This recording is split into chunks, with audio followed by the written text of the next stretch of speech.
Monta l'indignazione per l'aggressione contro Sinopoli e la procura coordina l'arresto del teppista poco prima della fiaccolata antiviolenza. Strade allagate e grandine nel Portogruarese, un fulmine ha colpito l'oratorio di una chiesa, comincia l'autunno nel Veneziano. Make school no war, scuola non guerra, è lo slogan con cui gli studenti della rete hanno accolto l'apertura delle scuole in tutto il Veneto. Ben ritrovati dalla redazione del TG di Televenezia. Monta l'indignazione contro la violenza gratuita a Venezia e a Mestre. Intanto nel giorno della fiaccolata antiviolenza la procura relega agli arresti domiciliari il carnefice di Gabriele Sinopoli, ridotto in fin di vita da un ubriaco solo perché ha osato protestare suonando il clacson. Fiaccolata oggi a Mestre contro la violenza, mentre l'aggressore di Gabriele Sinopoli, Giuseppe De Simone, di 28 anni, è agli arresti domiciliari con l'accusa di tentato omicidio. Ha rischiato di essere rinchiuso nel carcere di Santa Maria Maggiore a Venezia, secondo la richiesta della procura, ma il GIP ha ritenuto di attenuare la misura coercitiva, confermando però i gravi indizi che pesano su di lui. Il PM ritiene che i colpi diretti contro Sinopoli fossero diretti in modo non equivoco a cagionare la morte. Il malcapitato è uscito dal reparto di rianimazione dove è stato sottoposto a coma farmacologico, mentre i medici sono riusciti a ridurre l'emorragia cerebrale che lo ha portato in fin di vita. De Simone aveva chiesto scusa alla famiglia, ma gli investigatori del commissariato di Mestre, che stanno indagando sulla vicenda, non credono alla confessione fornita da lui e dai suoi complici. Si sospetta che i 6 componenti del branco di Via Verdi abbiano concordato una versione più mitigata rispetto al sospetto che si sia trattato di una vera e propria spedizione punitiva contro Sinopoli, che ha suonato il clacson per aprirsi un varco tra gli avventori del bar riversati sulla strada. Sono emersi futili motivi intanto anche per l'aggressione avvenuta domenica mattina a San Cancian a Venezia. All'origine una sigaretta richiesta e qualche malinteso, e ora il malmenato ha una mandibola fratturata e dovrà essere operato. Ed è stato presentato oggi il programma preparato dal Comune di Venezia per le celebrazioni della festa di San Michele.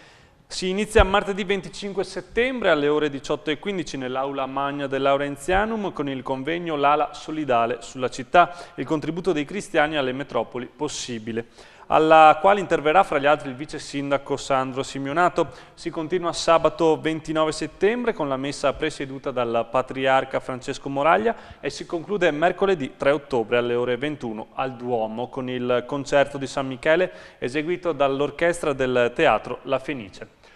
Un'occasione colta dall'assessore alle politiche giovanili Gianfranco Bettin per intervenire sull'aggressione a Gabriele Sinopoli. L'autunno Mestrina e il festival della Fondazione Pelicani sono le risposte ai teppisti e ai balordi che inquinano il clima della città. E l'altra notizia di oggi, il nubifragio che si è abbattuto nel Veneto orientale. Il maltempo avrebbe dovuto portare precipitazioni ovunque a partire dalla mattinata, tanto che si era parlato di rischio idrogeologico in tutto il Veneto. Invece le precipitazioni nel Veneziano sono cominciate soltanto a partire dal tardo pomeriggio, ad eccezione del Portogruarese, dove sono caduti in 20 minuti 40 cm d'acqua con vento fortissimo e grandine. Allagamenti sono stati registrati a Fossalta di Portogruaro e a San Michele. La viabilità è stata rallentata dagli alberi caduti a causa del forte vento e le auto sono state danneggiate dalla tempesta. Un fulmine ha colpito l'oratorio della chiesa di San Giorgio al Tagliamento, provocando un principio di incendio che è stato domato dai vigili del fuoco di Portogruaro. Sul posto è accorso anche il sindaco di San Michele, Pasqualino Codognotto. Make school not war, fare la scuola non la guerra, è lo slogan con cui oggi gli studenti della rete hanno dato vita a una mobilitazione all'uscita di molti istituti scolastici nel primo giorno di scuola. Ieri abbiamo tracciato un identikit della scuola nel Veneto, oggi parleremo di quella veneziana. Primo giorno di scuola, l'insegna dei disagi e delle proteste nel veneziano. Allo sciopero dei trasporti dalle 10 alle 13 della CTV si è aggiunta anche l'iniziativa degli studenti della rete che hanno accolto in molti istituti fuori dalle scuole gli studenti con un carrello da supermercato pieno di libri, mostrando su cartelli lo slogan «L'unica spesa per il futuro è quella per la scuola pubblica», proprio per protestare contro i tagli. Intanto la scuola è cominciata regolarmente per 117.000 studenti nella provincia provincia di Venezia. Oltre 100.000 sono entrati nelle scuole statali e più di 16.000 nelle scuole paritarie. Questo è l'anno del cambio di rotta dei genitori riguardo gli istituti tecnici, snobbati per anni. Ora le iscrizioni sono salite al 38,7% e hanno quasi raggiunto quelle dei licei, che mantengono comunque il primato con 39,4% delle iscrizioni totali. Un'altra novità è costituita dal successo nelle scuole professionali dell'indirizzo enogastronomico, che ha raccolto ben l'8% delle adesioni, un segnale che il settore turistico sta interessando sempre più le famiglie. Tra i banchi di scuola quest'anno sono aumentati gli studenti stranieri, anche se Venezia è una delle province che ne conta di meno, soltanto 11.000 contro i quasi 17.000 iscritti nella Marca Trevigiana, che detiene il primato nel Veneto. Pensiamo quindi che ci sia un ritorno, delle famiglie straniere che nell'anno della crisi, che forse è stato più grave lo scorso anno, alcune di queste sono dovute tornare anche nelle loro sedi, e siano ritornate. Ci dà l'idea che effettivamente lì appunto stranieri siano in grado di amalgamarsi con la nostra realtà, di integrarsi in maniera precisa. Sono ben 150 le etnie presenti inoltre nelle scuole venete e quella più rappresentata è rumena, con oltre 14.000 iscritti, seguita dall'etnia marocchina, albanese, moldava e cinese. Nel 2011 nel Veneto erano 600.000 gli stranieri residenti, di cui 426 non comunitari. È un'anticipazione dei dati contenuti nel rapporto 2012 sull'immigrazione straniera che è stato elaborato dalla Regione del Veneto. Il rapporto sarà presentato venerdì prossimo. Ed è un georgiano, Shedani Gizzo, di 22 anni, l'uomo che è stato scoperto grazie ad una segnalazione verso le 2 di notte in via Carossa a Mestre, mentre stava svaligiando un appartamento di gioielli e preziosi vari, approfittando dell'assenza dei proprietari. Si tratta del 16° arresto in flagranza di reato, tutti stranieri, in prevalenza georgiani, effettuati dal reparto volanti. Ed ora la pagina sindacale. Aumentano le ore di cassa integrazione a Porto Marghera, nella provincia di Venezia. Ecco un panorama dello stato di crisi delle industrie. Fra una settimana scadranno i termini entro cui dovranno pervenire le offerte di acquisizione della Vaines di Porto Marghera, e sono 3. Questa è l'unica notizia certa in un momento davvero difficile per la zona industriale veneziana, dove hanno già chiuso Sirma, Montefibre e sembra definitiva ormai anche la chiusura delle acciaierie Beltrame.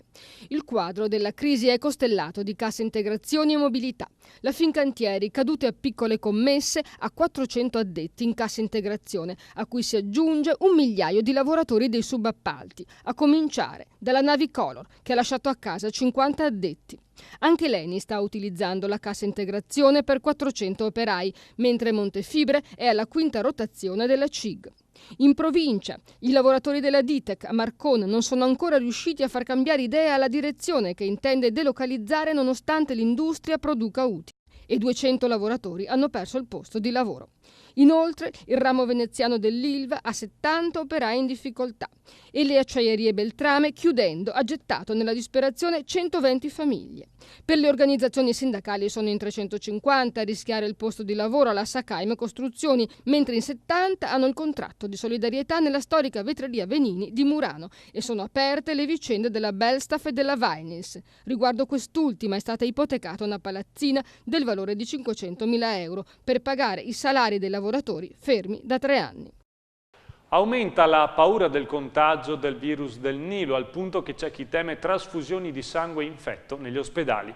Il direttore del Dipartimento Trasfusionale dell'azienda ASL 12 veneziana ha reso noto che non c'è questo rischio, dato che dal 15 luglio al 30 novembre, oramai dal 2009, viene applicato sistematicamente il test di controllo VNV, NAT su ogni donazione, che permette di verificare eventuali contagi. Ed ora diamo uno sguardo all'area metropolitana. Iniziamo dalla provincia di Venezia, dove è il momento di fare un po' di conti sulla stagione turistica delle nostre spiagge. In tema di turismo sostenibile, i camping di Cavallino Treporti danno lezione a tutta Europa. A dimostrarlo sono prima di tutto i dati sui flussi che evidenziano un costante aumento dei turisti nel settore extra-alberghiero, ovvero il 34% degli arrivi e il 58% delle presenze provinciali sia nel 2011 sia nel primo semestre del 2012.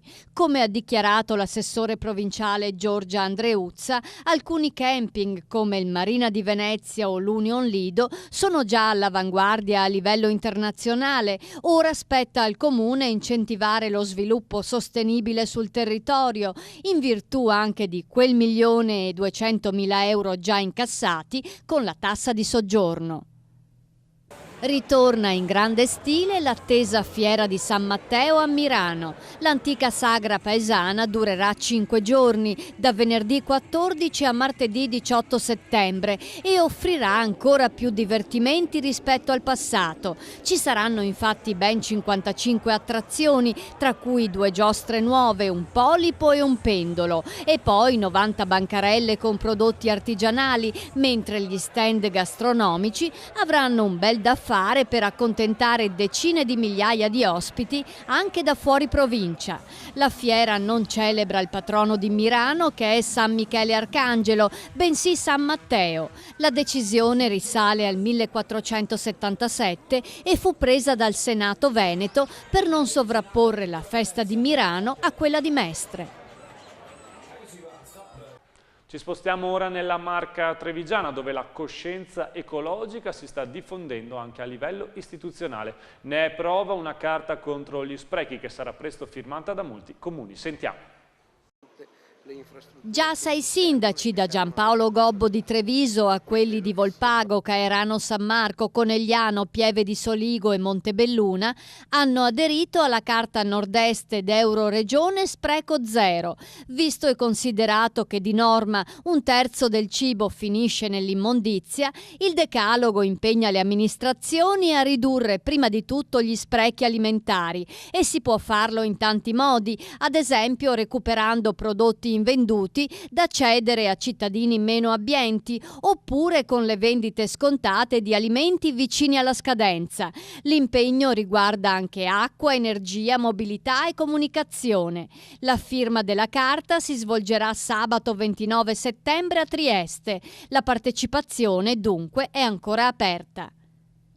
Per 7 giorni tutto quello che succede nelle strade e piazze di Vittorio Veneto rimane registrato in un cervellone a disposizione di polizia locale e carabinieri. È quanto stabilisce il regolamento della videosorveglianza del comprensorio. Sono quasi 50 gli occhi elettronici puntati sui luoghi più frequentati della città. Alcune sono in grado di brandeggiare e zoomare, inquadrando in caso di necessità persone e oggetti. Una è persino in grado di identificare in tempo reale le targhe di veicoli ricercati, raffrontandole con una banca dati. Il sistema non intende comunque violare la privacy dei cittadini. Eventuali inquadrature su proprietà private verranno oscurate. Andiamo infine nel Padovano. Anche qui è tempo di un primo consuntivo sulla stagione turistica, caratterizzata purtroppo da molti segni meno. Anno nero per il turismo padovano, dove da gennaio a luglio 2012 gli arrivi in provincia sono diminuiti di quasi il 5% e le presenze di un abbondante 8%. Ancora in sofferenza, ma in maniera più lieve, il bacino termale, con meno 1,8% di arrivi e meno 4,74% di presenze. I dati sono pubblicati dall'Osservatorio dell'Azienda Turismo Padova Terme Euganee e sono conformi all'andamento generale del turismo sul resto d'Italia. L'unico dato positivo viene da Padova città, che registra un più 0,09% nelle presenze. Evidentemente la tassa di soggiorno non sposta i turisti, come si era temuto, dalla città ai comuni della cintura. 140 bambini nati ogni anno a Este producono 1 tonnellata all'anno di popò e pannolini, un costo per l'ambiente visto che poi finisce tutto in discarica al prezzo di oltre 80 euro a tonnellata, per un totale di 100.000 euro in 3 anni, davvero una cifra esorbitante. Per questo l'amministrazione fornirà all'asilo nido comunale dei pannolini realizzati in fibra d'amido, senza nessuna plastica e quindi completamente differenziabili, così da poter finire nell'umido. Se a Este tutti i bambini usassero questi pannolini, in 3 anni la discarica farebbe a meno di 1260 tonnellate di prodotto indifferenziato, a fronte di un notevole risparmio ambientale. E ora un po' di gossip, ecco le immagini di Desirée Busetto, una bellissima 18enne mestrina, semifinalista di Veline 2012 che molti siti sul web danno per fidanzata di Balotelli.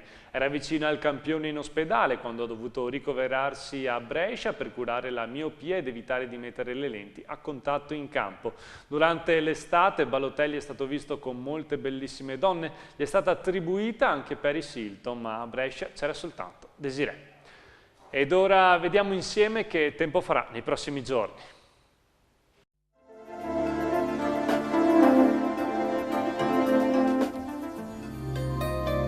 La pressione in graduale aumento riporta tempo via via più stabile e soleggiato, con temperature ancora piacevolmente estive, specie le massime. Giovedì 13 settembre, cielo molto nuvoloso o coperto con bassa probabilità di residue precipitazioni. Valori termici in diminuzione, mare da mosso a molto mosso, agitato al largo. Venerdì 14 settembre, cielo sereno o poco nuvoloso, ventilato. Precipitazioni assenti, minime in calo, massime in sensibile rialzo, comprese fra i 12 e i 22 gradi, mare da mosso a poco mosso. Sabato 15 settembre, bel tempo con cielo limpido e soleggiato, temperature in salita. Domenica 16 settembre, parzialmente soleggiato con modesti annuvolamenti, contenute variazioni termiche. La marea di giovedì 13 settembre è normale, la massima alle 22.05 75 cm, la minima alle 16.20 5 cm.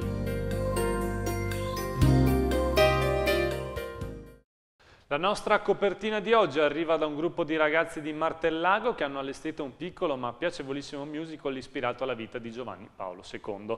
Lo spettacolo si intitola Sulle orme di Carol ed è stato presentato con successo al centro Don Orione di Chirignago in occasione della tradizionale Fiera Franca. Con queste immagini io vi saluto e vi do appuntamento alle edizioni delle 6.30, 7.30 e per l'informazione serale 19, 20.30 e 23. Arrivederci da Televenezia, il TG delle notizie vere.